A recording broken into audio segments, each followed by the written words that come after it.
Thank you, Steve. And then Mark, you can share your screen. All right, thank you, everybody. I am on questionable hotel Wi-Fi right now, so I'm going to turn off my video, but just wanted to show my face and say hello and say I promise I'm not an AI robot. So let me start sharing my slides. Give me 1 second.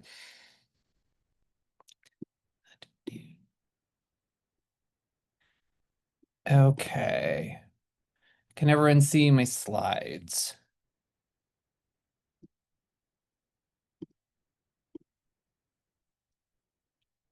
Yes, okay, great. All right. Hi, everybody. Good morning, good afternoon, good evening from wherever you may be joining in the world. My name is Marc Hoffeditz, and I serve as the Resource Sharing Program Manager for the Boston Library Consortium. I'm very excited to chat about our Digital Lending Toolkit, but first I wanted to share my gratitude to the conference committee for gathering us all together and for hosting this event, as well as inviting me to present to you all today.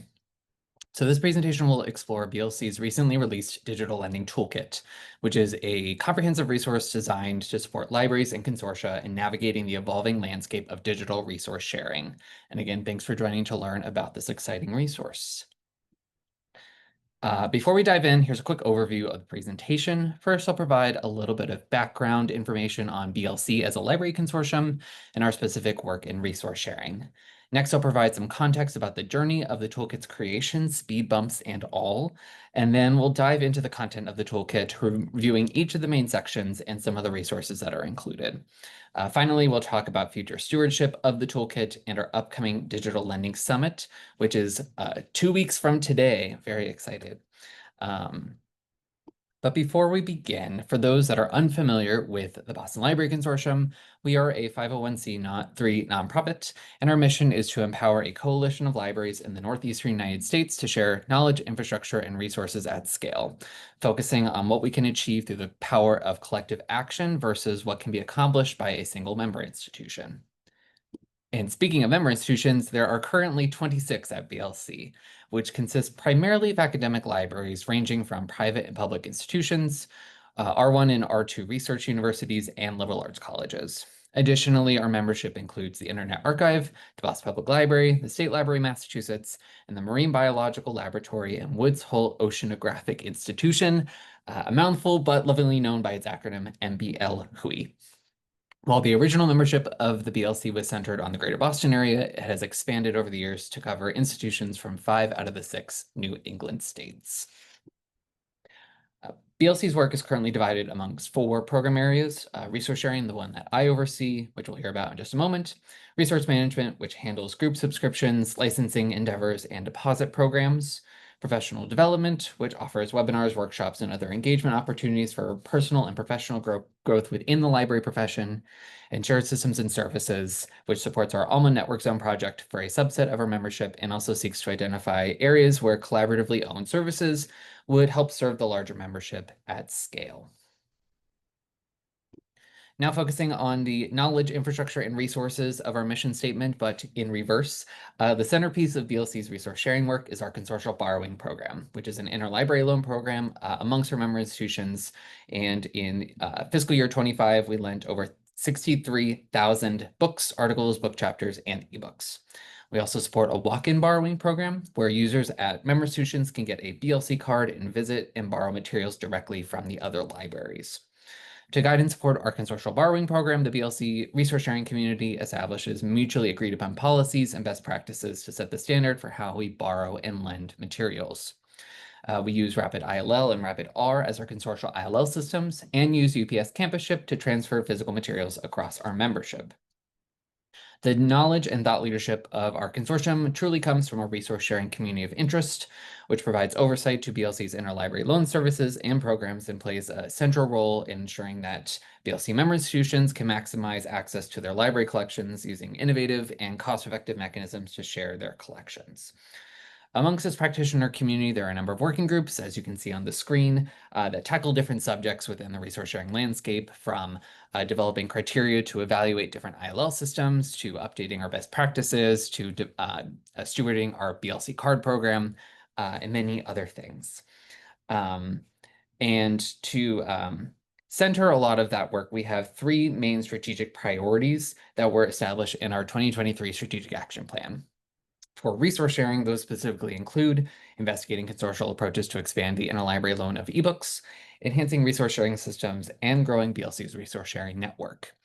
In many ways, the Digital Lending Toolkit touches on all three of these strategic priorities, from working towards sharing more diverse digital formats to understanding and improving the systems that support the unique functionalities within a digital lending workflow, and by building a broader network of digital resource lenders by illuminating the pathways towards adopting these practices.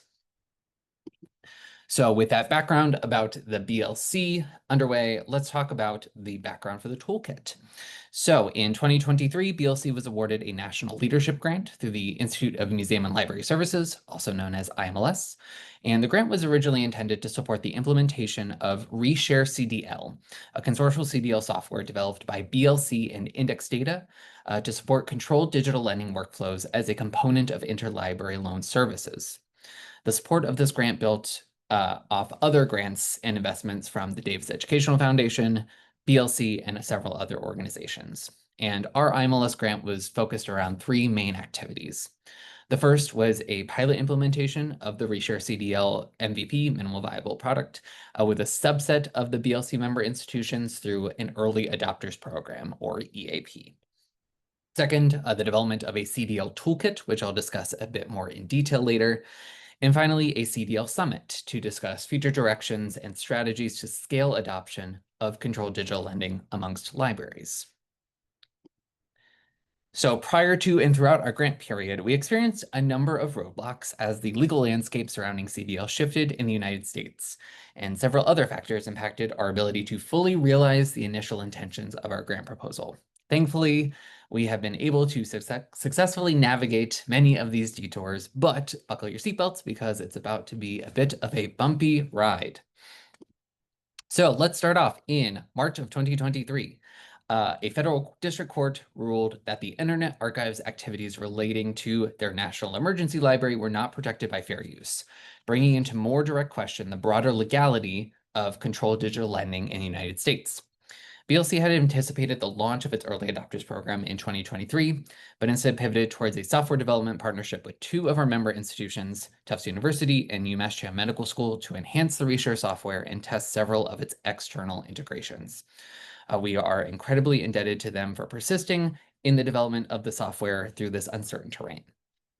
I myself started at BLC in September of 2023 as our inaugural resource sharing program manager, and a large component of my work responsibilities involved developing and executing that early adopters program that I mentioned earlier, which at this point was still on hiatus while we worked through continued software development. With the growing uncertainty of how the appeals process would play out for Hachette versus Internet Archive and a desire to establish specific parameters articulating the differences in how BLC defined our approach to CDL, the organization's board of directors approved a set of limitations on our early adopters program and how it should continue. The image on this slide is a portion of the CDL for ILO best practices BLC had intended to use as part of our early adopters program. That is, the full list is included as one of the assets in the toolkit, and it outlines three main limitations. First, the requirement that we lend materials owned in print that were not available as ebooks on the commercial marketplace. Second, a process for bibliographic verification to determine whether an ebook is available on the commercial marketplace. And finally, takedown measures for publishers who did not want their materials lent through the early adopters program. And now, a disclaimer. I, Marc Hoffeditz, am not a lawyer. These limitations were established in consultation with BLC's local counsel, are provided for informational purposes only, and do not constitute legal advice. For any specific questions about controlled digital lending and its legal implications, please consult with a licensed attorney to provide tailored guidance to your library, consortia, or organization. Yes, this is a recent picture of me. And disclaimer. All right, so in light of this guidance, we worked to establish the infrastructure to support our early adopters program with an anticipated launch in May of 2024. However, given the continued legal uncertainty and a number of other competing priorities at our member institutions, no one was able to commit to the early adopters program at that time. While we were very disappointed, we realized that there was an opportunity to take all of the information, guidelines, and workflows we had previously developed and release them in a public report, which we did in October 2024. The goal of this Reshare CDL report was to provide an introduction to the software interface and functionality, present adaptable workflows to execute consortial CDL for ILL requests, and identify future development directions for Reshare CDL, Project Reshare, and BLC. So as we moved into 2025, the speed bumps kept coming, and it has been a, let's say, very eventful year. In April of this year, BLC received notice that our IMLS grant had been terminated, leaving the state of the toolkit and summit unresolved. Once again, we waded through a completely different, uncertain legal landscape as complaints were filed and several cases worked their way through the courts to prevent the dismantling of IMLS. While BLC worked to appeal our termination and eventually submitted it, our grants were ultimately reinstated, though the ultimate fate of IMLS is still to be determined. Regardless of what may or may not happen to the agency, BLC is incredibly grateful to have received this grant in 2023 and for recognize the importance of being able to facilitate more sustainable, adoptable digital lending practices in libraries. So underscoring all of these roadblocks and pivoting was a question that continued to rear its head over and over again. Given the number of legal challenges and restrictions applied to the specific approach to digital lending, how effective or useful would any future toolkit be if it focused just on controlled digital lending?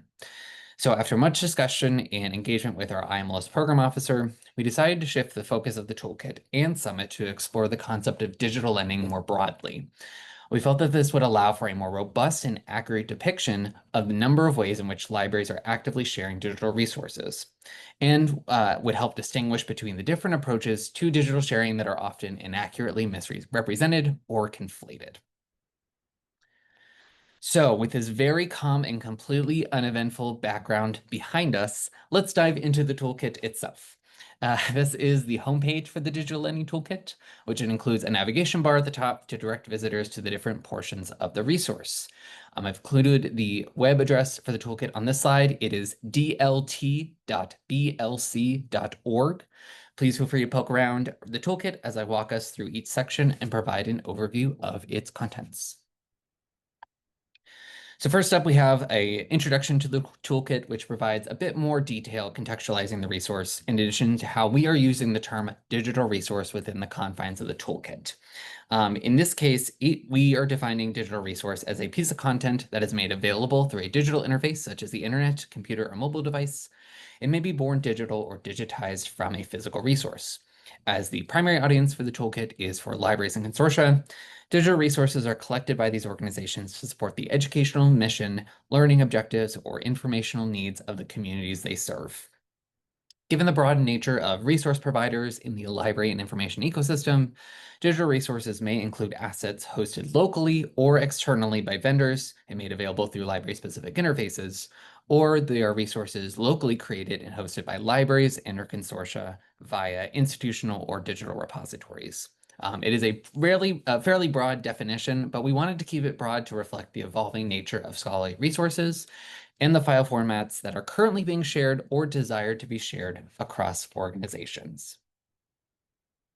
Oh, sorry. There's also a brief overview of the type of resources you'll find, which include articles, open access books, webinars, workflows, and documentation from libraries who are actively lending digital resources through various approaches.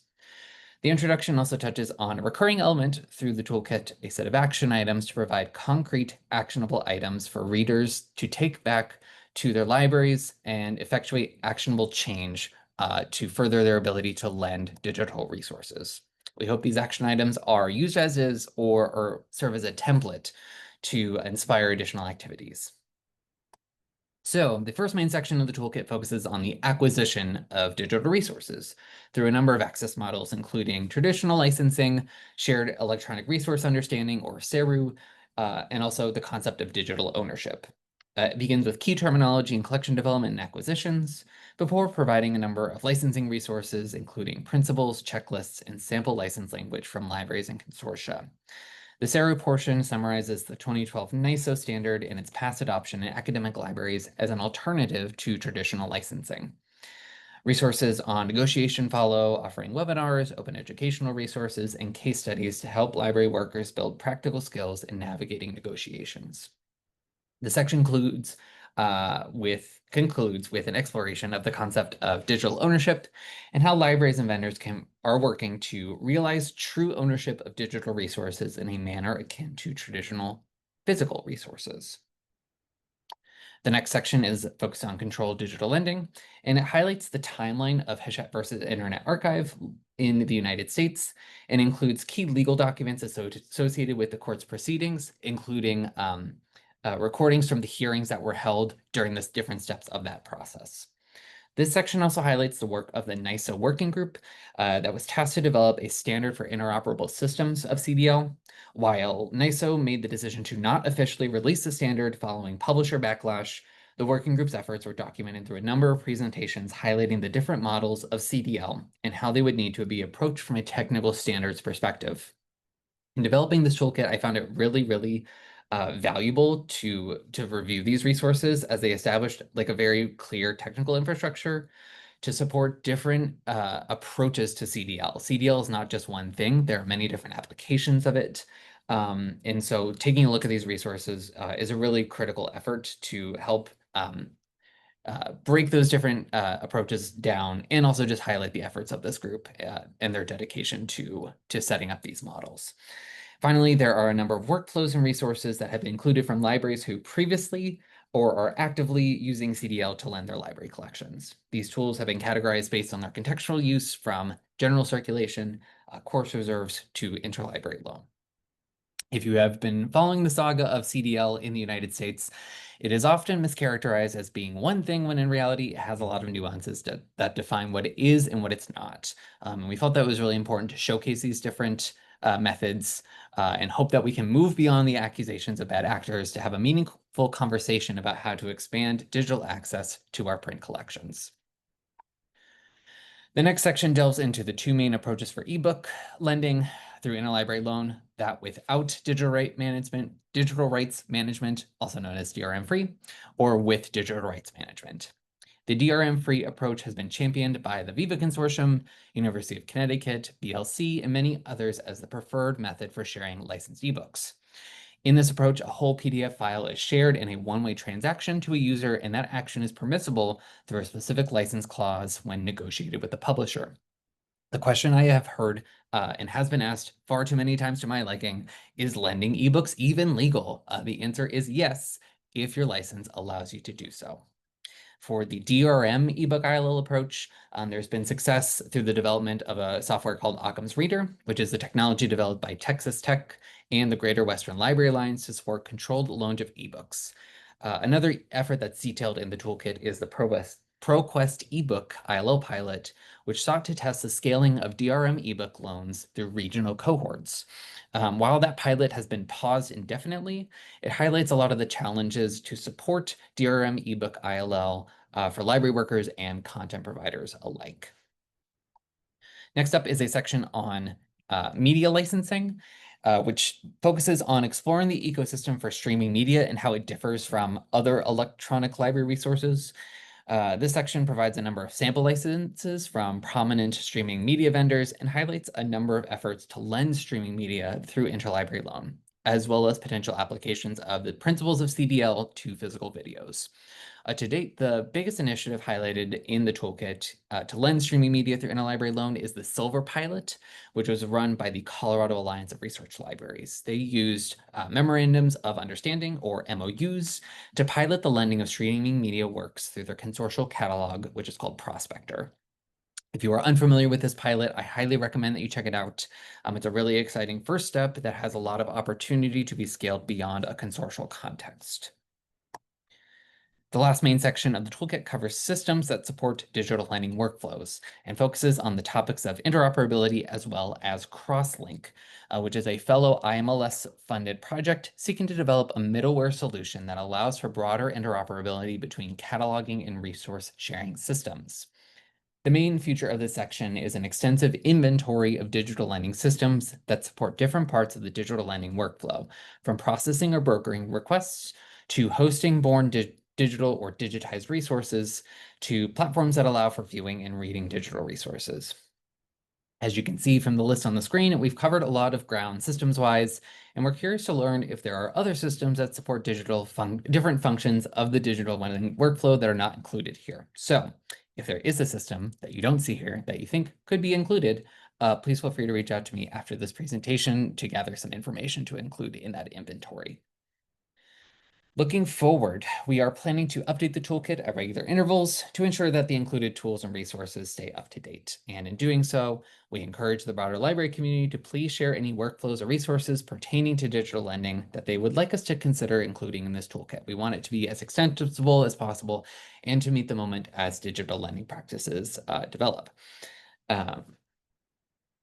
Finally, in just a few weeks, we'll be concluding our IMLS grant work by hosting a digital lending summit at Boston College on Wednesday, October 29th. Registration for this event is free and open to all library and consortia workers. There are options for in-person participation as well as a remote viewing option for the summit's panel sessions.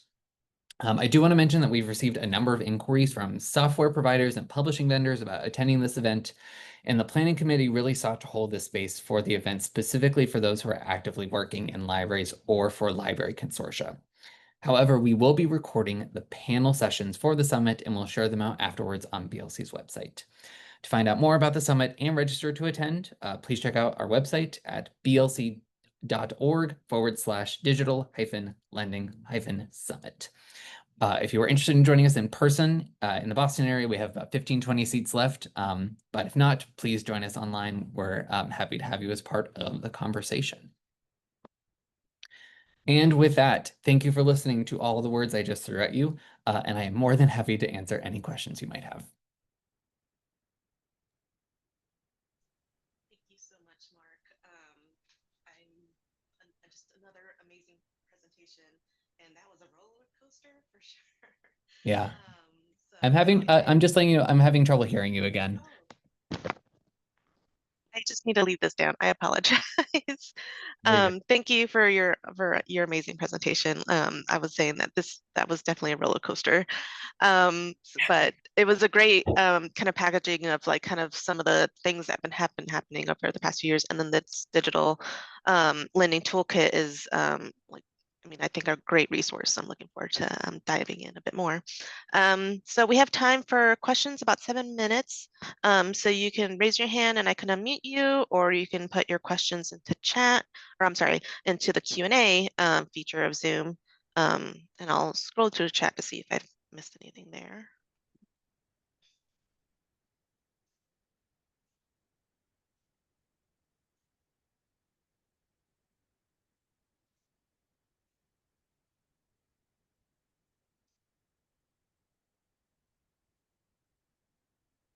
I'm unfamiliar with a program for uncontrolled digital lending, but that seems like a chaotic alternative. Let's see, we have a question from Susan. You should be able to talk now. Okay, well, I was just going to say out loud what I put in the chat about the ebook ILL pilot that the SUNY libraries were part of, and it's over, and we understand that they're not ProQuest, that is not pursuing what we were doing, and that Rapido is a possible solution, which is too bad because finally our lending numbers were at the top instead of at the bottom in the print, because we don't collect that much print anymore. So just to update you, but I appreciate what you've done here. It reminds me of the fair use analysis after the Georgia State case. So, there's always something, isn't there? Yeah, I had a lot of conversations with the folks at SUNY about the pilot and how it all was anticipated to work. And I think one of the potential reasons, like not confirmed by any sources, was Clarivate's decision to switch their ebook buying model. So switching over to publisher collections, or to subscription to a larger collection instead of the individual purchases, which impact some people's ability, would impact people's ability to lend those individual titles. But yeah, to my knowledge, from anything that I've heard, the pilot has ended and there is no plans to resurrect it at this time.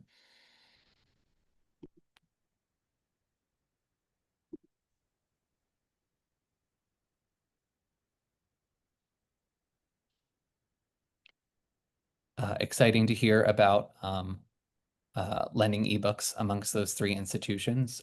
Looking forward to hearing more about it.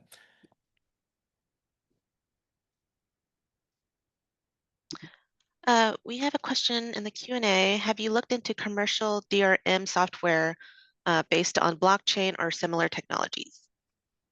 Great question. Not specifically for blockchain related things. I will be honest, that is mostly outside of my knowledge base. But if there are those existing technologies that you think might be of interest to other libraries, please forward them my way. I'd be really curious to take a look at them and consider throwing them into the systems inventory.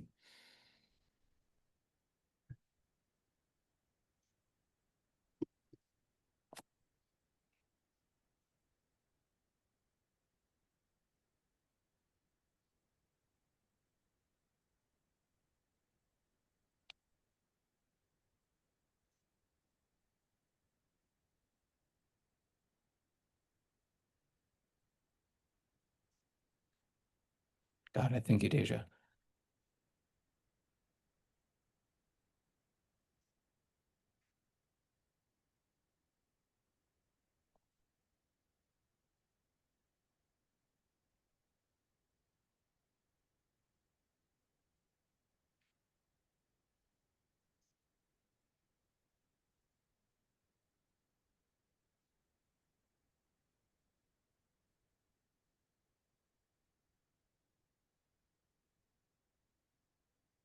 Well, I'm not sure. I'm not seeing any other questions.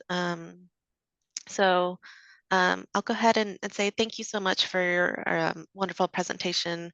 It was just a great overview of what's all been going on, and then y'all's